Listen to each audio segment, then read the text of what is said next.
আন্তর্জাতিক পর্যায়ে যেমন আমরা দেখছি যে জায়নবাদীরা ইসলামের বিরুদ্ধে লড়াই করছে, মুসলমানের বিরুদ্ধে লড়াই করছে, বাংলাদেশেও কিন্তু মিডিয়ায় আমরা সর্বত্র ইসলামের বিরুদ্ধে লড়াই দেখতে পেয়েছি।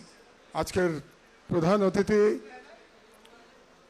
সংসদে বিরোধী দলীয় সম্মানিত নেতা জামাত ইসলামের আমির ডক্টর শফিকুর রহমান, আমার অত্যন্ত প্রিয় ভাই, এবং এখানে উপস্থিত সম্মানিত সংসদ সদস্যবৃন্দ এবং মিডিয়ার আমার সহকর্মীবৃন্দ, আসসালামু আলাইকুম।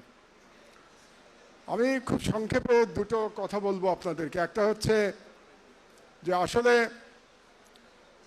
পৃথিবীর প্রায় 200 কোটি মুসলমান এখন খুব বিপদের মধ্যে আছে, এবং সেই বিপদ সর্বত্র।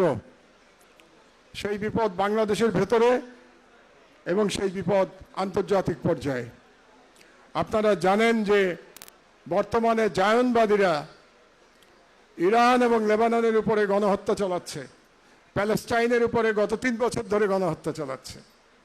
কাজেই গত 3 বছর ধরে জায়নবাদীরা সারা পৃথিবীতে গণহত্যা চালিয়ে যাচ্ছে।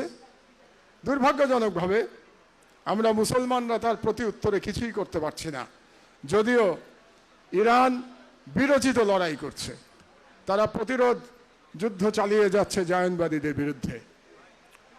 কাজেই আমাদের সকলের, আমি মনে করি, নৈতিক সমর্থন ইরানের প্রতি থাকা উচিত। এটা হচ্ছে আমার প্রত্যাশা, একজন মুসলমান হিসেবে আমার প্রত্যাশা। তো এই লড়াই কতদিন চলবে আমরা জানি না, তবে এই লড়াইয়ের কাছে হার মানা যাবে না। এই লড়াইয়ের সঙ্গে মাথা উঁচু করে আমাদের এই লড়াই অব্যাহত রাখতে হবে, এবং এর একটা প্রতিক্রিয়া বাংলাদেশেও আসবে। আপনারা জানেন আমাদের অনেকে ইতিমধ্যে দুর্ভাগ্যজনকভাবে কেউ কেউ নিহত হয়েছেন, বাংলাদেশের নাগরিক, মধ্যপ্রাচ্যে যারা কাজ করছেন, তাদের রুহের মাগফিরাত কামনা করি। ইকোনমিক্যালিও আমাদের বিপদের মধ্যে পড়তে হবে। অলরেডি আমাদের জ্বালানি নিয়ে সমস্যা হচ্ছে, এবং আন্তর্জাতিক পর্যায়ে মূল্য বৃদ্ধি হবে, এবং সেটা নিয়ে আমাদের সমস্যার মধ্যে পড়তে হবে, এবং সেটার জন্য প্রস্তুতি নিতে হবে। এবং আমি মনে করি সরকারি দল এবং বিরোধী দল যার যার দায়িত্ব থেকে বাংলাদেশ যাতে এই বিপদ থেকে উদ্ধার পেতে পারে তার প্রস্তুতি নেবেন। এটা তো গেল আন্তর্জাতিক পর্যায়ে আমাদের বিপদের কথা।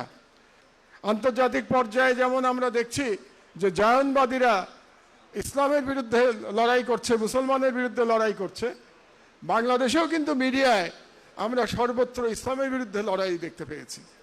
এবং তার বিরুদ্ধে আমরা মুষ্টিমেয় পত্রিকা আমরা চেষ্টা করি, আমরা আমাদের বয়ান প্রতিষ্ঠিত করবার জন্যে, ইমানের পথে থাকবার জন্য আমরা চেষ্টা করে যাচ্ছি। এবং আপনারা জানেন আমার দেশ সেই চেষ্টা জন্মলগ্ন থেকে করে চলেছে।